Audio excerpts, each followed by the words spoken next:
In the frozen winter of 1944, deep within the barbed wire fences of Auschwitz, a horror beyond human comprehension unfolded, something the survivors dared not speak of for decades.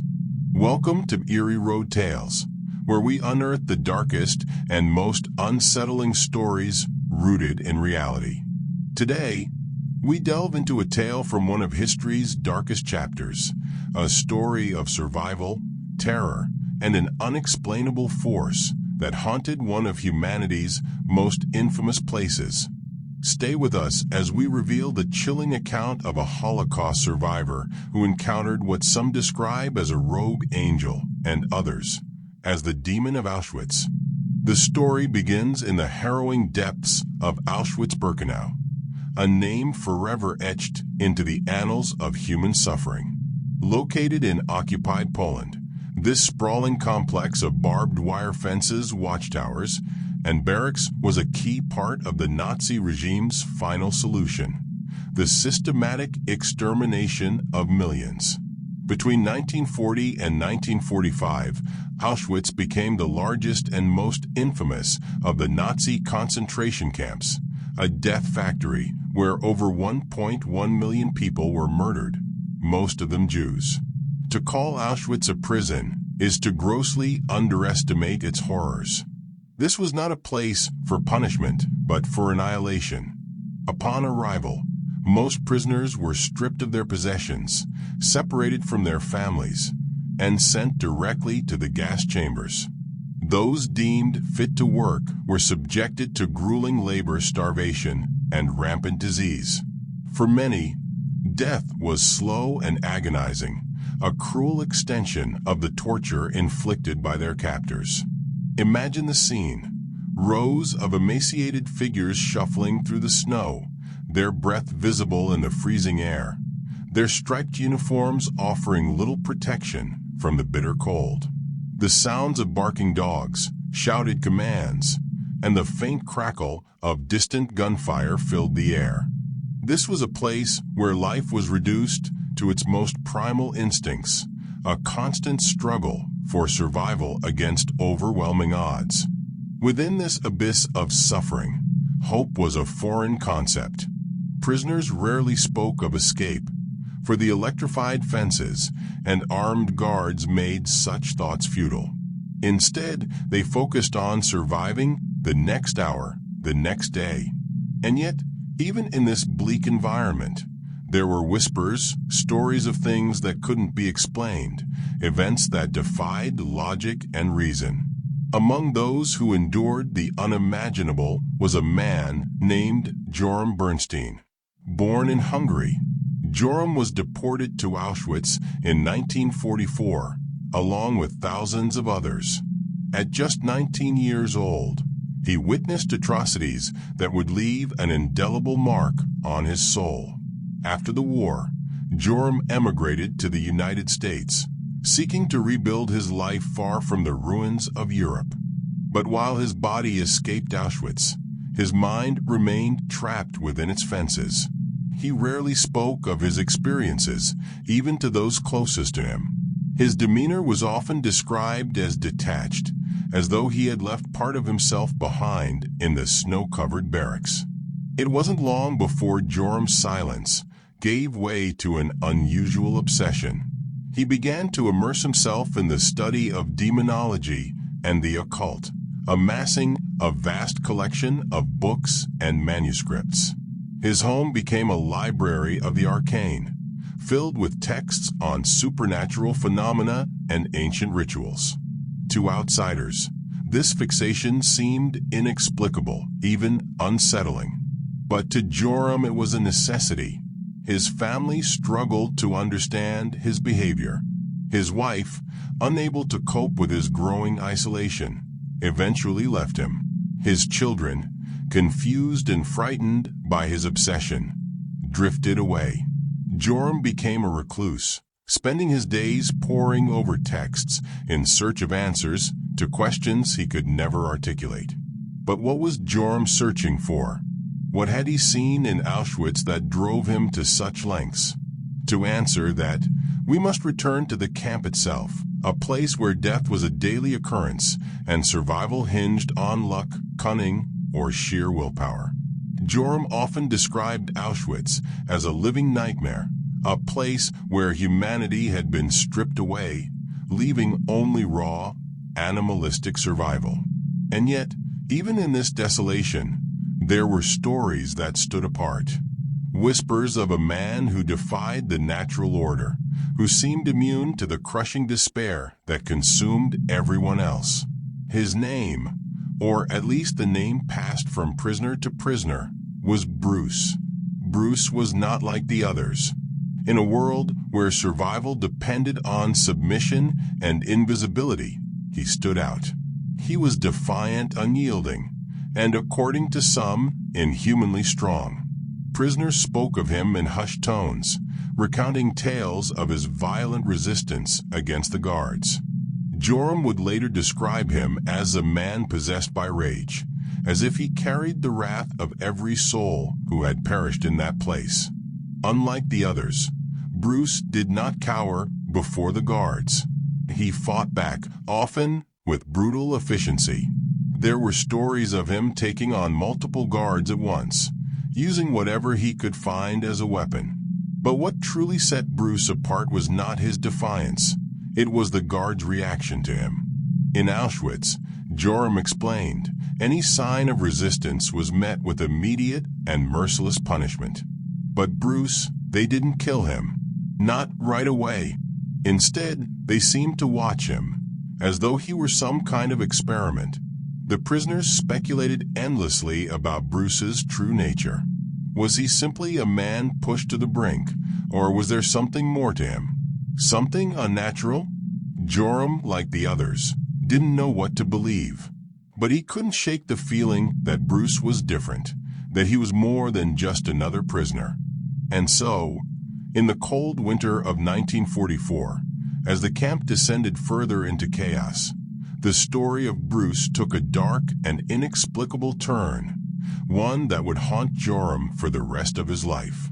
Stay with us as we delve deeper into the chilling events that unfolded within the barbed wire fences of Auschwitz, and the emergence of what some would later call the Demon of Auschwitz. In Auschwitz, survival often meant suppressing every instinct to fight or resist. The guards wielded absolute power, their brutality ensuring that most prisoners followed orders without question. To defy them was to invite a death that was not only certain, but often prolonged and agonizing. Yet, Bruce defied this reality.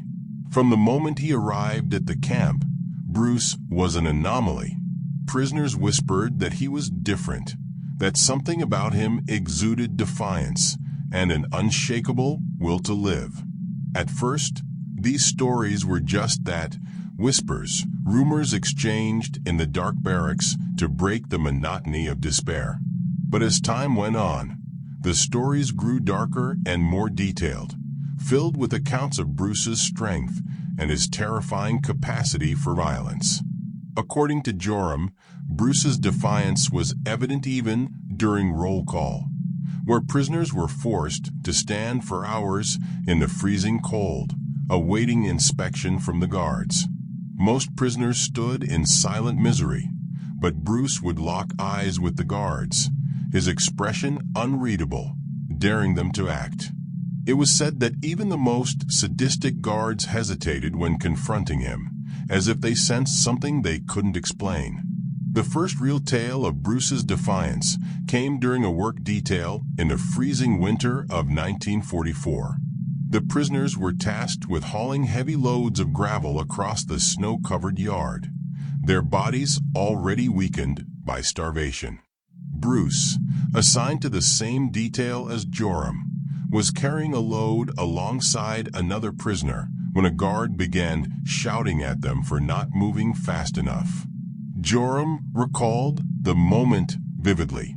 The guard walked up to Bruce and struck him across the face with the butt of his rifle.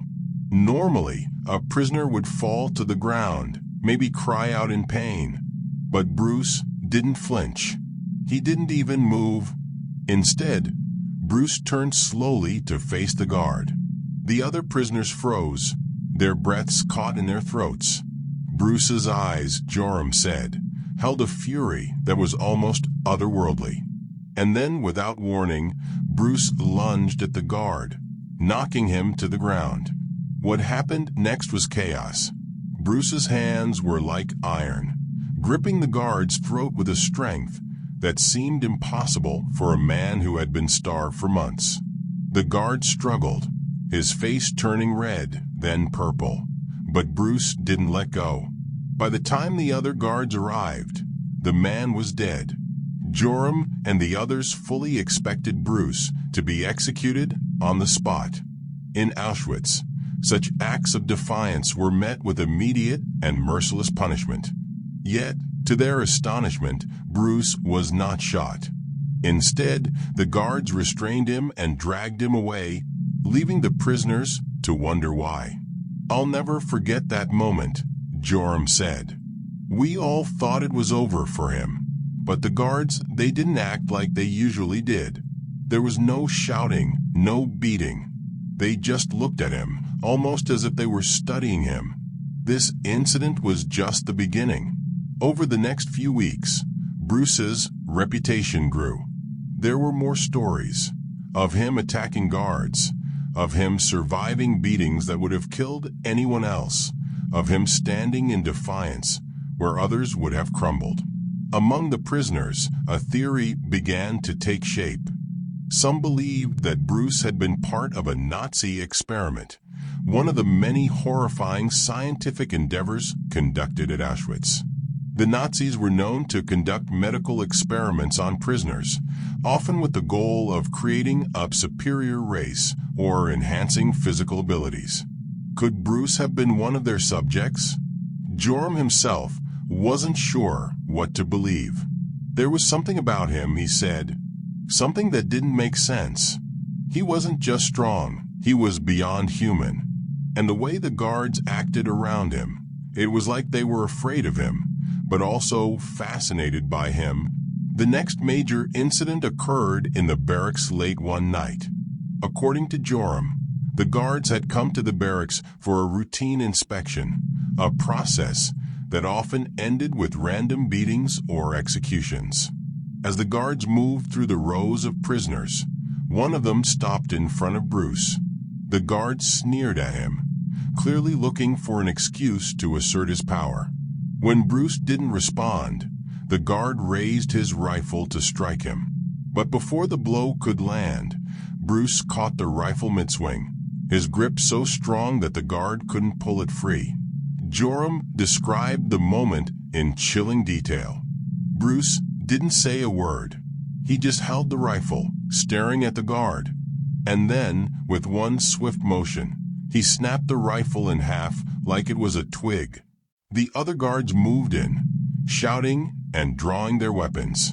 But Bruce didn't back down. He lunged at them, his movements almost animalistic. By the time it was over, 3 guards lay unconscious, and Bruce was once again restrained and taken away. It was after this incident that the prisoners began to refer to Bruce as something more than a man. Some called him the Demon of Auschwitz, a being sent to punish the Nazis for their atrocities. Others believed he was possessed, his rage fueled by the countless souls who had perished in the camp. Joram himself wasn't sure what to think. "All I know," he said, "is that Bruce wasn't like us. He was something else, something terrifying." As the winter dragged on, Bruce's defiance continued, and the guards seemed increasingly desperate to contain him. It was clear that they were afraid, but they were also determined to understand what made him so different.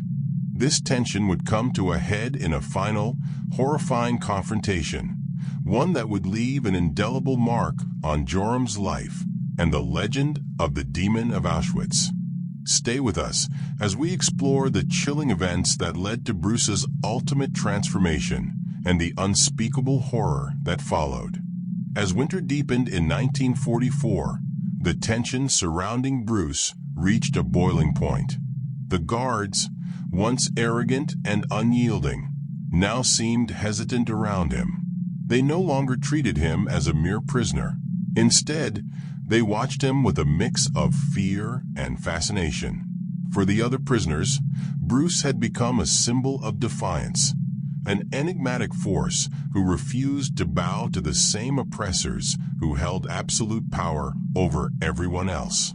But with every act of rebellion, the danger to Bruce and those around him increased. According to Joram, it was during one particularly brutal roll call that Bruce's fate was sealed. The prisoners had been standing in the freezing cold for hours, their breath forming faint clouds in the icy air. A guard, frustrated by the slowness of the lineup, began shouting and lashing out with his rifle. When the guard reached Bruce, he raised the butt of his weapon, preparing to strike. But Bruce didn't wait. In one swift motion, he grabbed the guard's arm and twisted it until the rifle fell to the ground. What happened next was chaos. Bruce lunged at the guard, his movements filled with an almost feral rage. Within moments, the guard lay motionless in the snow, his neck bent at an unnatural angle. The other guards immediately swarmed Bruce, beating him with their rifles and boots. But even as they struck him, Bruce fought back, his strength seemingly unbroken despite the onslaught. It took more than 5 guards to finally restrain him, and when they did, they dragged him away without a word. For days after the incident, whispers spread among the prisoners. Some believed Bruce had been executed. Others speculated that the guards were holding him for further study. But the truth, as Joram would later recount, was far stranger. The guards, it seemed, had decided that Bruce was too dangerous to keep alive. Yet, rather than execute him quietly, they planned a public display to reassert their authority. They wanted to send a message, not just to Bruce, but to every prisoner in Auschwitz. It was clear they wanted to make an example of him, Joram said. But something about the way they went about it felt off, almost ritualistic. The day of Bruce's execution was marked by an unusual stillness in the camp. The prisoners were gathered in the main yard, forced to stand in silence as the guards brought Bruce forward. His hands were bound, and his face was bruised, but his defiance remained. Joram described the scene with haunting clarity. Even in chains, Bruce didn't look defeated. He stood tall, his eyes fixed on the guards. There was no fear in him, only anger. The guards lined Bruce up against a wall, their rifles aimed at his chest. The officer in charge stepped forward, issuing the command to fire. The shots rang out, echoing across the camp. Bruce's body jerked as the bullets hit, and he fell to the ground. For a moment, there was silence. The guards lowered their rifles, and the prisoners stared, their breaths caught in their throats. But then, something unthinkable happened. Bruce moved. At first, it was a slight twitch, a hand curling into a fist. Then his body began to rise slowly, as though the bullets had done nothing. The guards stepped back, their faces pale with shock. He should have been dead, Joram said. But he wasn't. He stood up, and when he did, the air around him seemed to change. It was colder, heavier, like the world itself was holding its breath. The officer, clearly unnerved, drew his pistol and fired directly at Bruce's head. The shot hit its mark, and Bruce fell once again. This time, the guards didn't hesitate. They dragged his body to one of the camp's burning pits, determined to end him once and for all. What happened next was something Joram could barely put into words. As Bruce's body was thrown into the flames, the air filled with an otherworldly scream. It wasn't a human scream, Joram said. It was something deeper, something primal. The fire didn't consume him, Joram recounted. It seemed to fuel him. The flames twisted and rose, almost as if they were alive. And then he emerged. Bruce was no longer human. His body was blackened, his skin covered in jagged, glowing red spikes. His eyes glowed white, and massive wings, like those of a demon, unfurled from his back. In his hand, he held a weapon forged from the blood of the guards, a scythe that pulsed with crimson light. The guards, frozen in terror, didn't even have time to react. Bruce moved with impossible speed, cutting through them like a force of nature. Blood and fire filled the air as he slaughtered every guard in sight.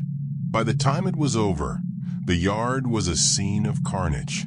The remaining guards had fled, leaving the prisoners in stunned silence. Bruce stood amidst the chaos, his glowing eyes scanning the crowd. But he didn't harm a single prisoner. He looked at us, Joram said, and for a moment I thought he might speak. But then he spread his wings and disappeared into the night. The legend of the Demon of Auschwitz was born that day. For Joram, it was a moment that would haunt him for the rest of his life.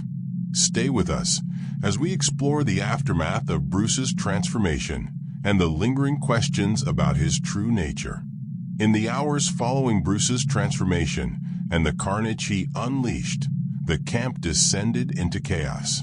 The guards who survived his wrath abandoned their posts, fleeing into the surrounding woods. Without their brutal overseers, the remaining prisoners were left in an eerie and unfamiliar silence.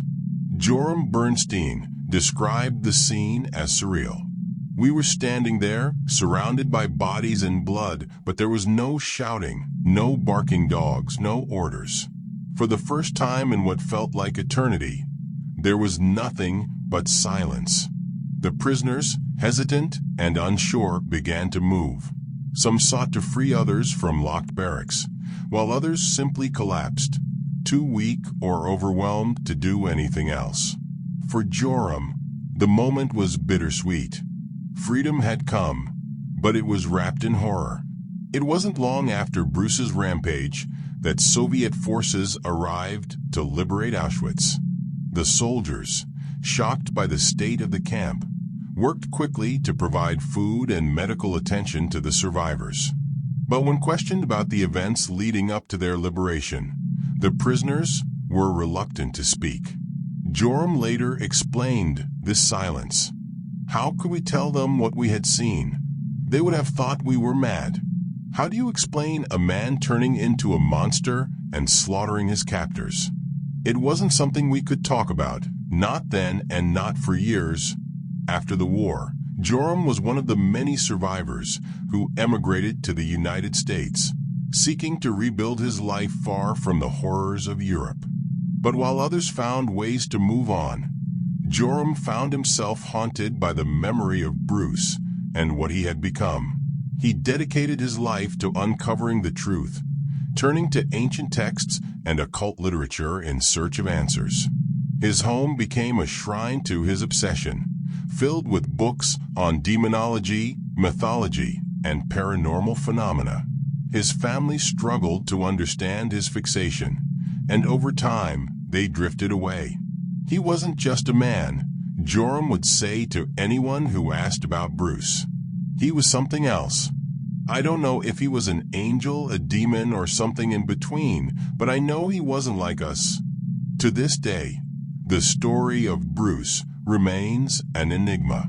Was he a man pushed to the brink of madness, his strength and rage amplified by desperation? Or was he something more, an otherworldly force sent to exact vengeance on the Nazis for their unspeakable crimes? Joram himself leaned toward the latter. He believed that Bruce was a vessel, a being consumed by the collective anguish of Auschwitz's victims. There was a purpose to his actions, Joram said. He didn't harm a single prisoner.